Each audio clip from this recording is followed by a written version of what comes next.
Do you consider yourself like a messy person or a really tidy I'm not. person? So basically, I thought I was a tidy person, and then my boyfriend was like, basically, I throw everything in a cupboard, I'll close the door, and then if everything still looks tidy, and it'll be like, whoa, and then you open it, and then it all unravels, and like I squirrel things. It's a bit like a conversation in a way.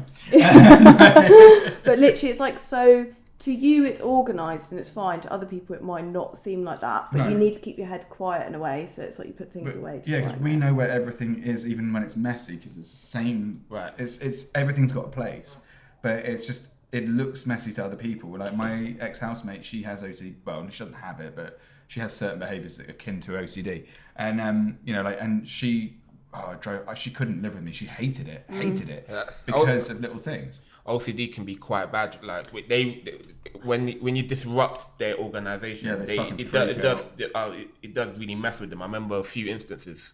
So I'll tell you about them. There's one guy I lived with at uni. We called him Shadow. Oh, Shadow! Love Shadow. Hi, Shadow. So he has OCD. He has to have everything in the right place. Yeah. So I'm a bit mean sometimes. So every time I used to hang out in his room, I'll be just like, you turn things around. I just occasionally I'll move something from left to right, and he always knows. So there's one time I told the guys that his room's unlocked. He went to the gym and unlocked his room. So the guys, I went back into my room. I told the guys that I went back into my room, heard a commotion, and they were just like throwing toilet paper. They completely wrecked his room. He came back and he was so angry. He hit the roof. He wanted to punch somebody in the face. That's how he's a big 6'4" rugby guy. He wanted to hurt somebody. Yeah, he really wanted to hurt somebody. He was lovely though. Yeah. I mean, we all hated him. He was lovely. After a few hours, he calmed down. He's like, it was pretty funny. But it was really funny. It was a shitty thing to do. Yeah. But actually, like on that, I actually have OCD, but not the sort of like organisation cleanliness side. Yeah. A lot of it's to do with rituals as well. Yeah. So, and there is a link between ADHD and OCD. It's kind of like, I think it works because it's keeping my mind busy. Like, I have to tap certain things 4 times. Really? And if I don't tap it right, I then have to like do it again. Yeah. And then like sometimes if I walk through, say, a doorway, I have to think like a happy thought, whatever. If I don't walk back through the doorway, do it again. So it's like, I think it comes back to like people don't necessarily understand everything to do with ADHD. People don't necessarily understand everything to do with OCD, and it all manifests in very different, really different ways. Okay, do you find that you have to finish things? Yeah. If I went like to do that. Oh yeah, like. And then just left it like that. And it's like, it needs to be different, or like, it's just like, like Tim annoys me all the time. He like pushes my nose down, and I have to go like that, and it's like, oh, you're like triggering me now.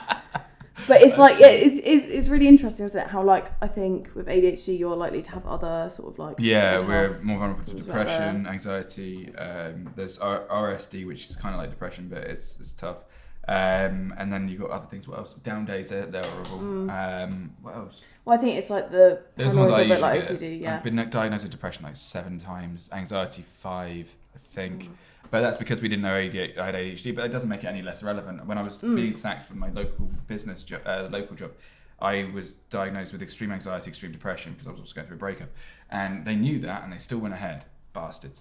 Fuck them. Say that, I need a job from them tomorrow. But anyway, so it comes hand in hand.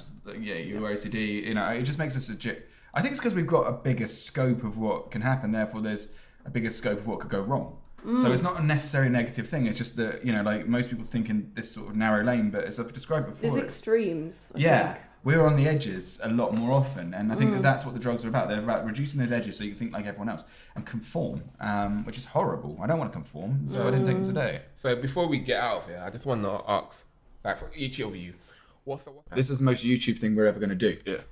We hope you enjoyed our video. Please do like and subscribe.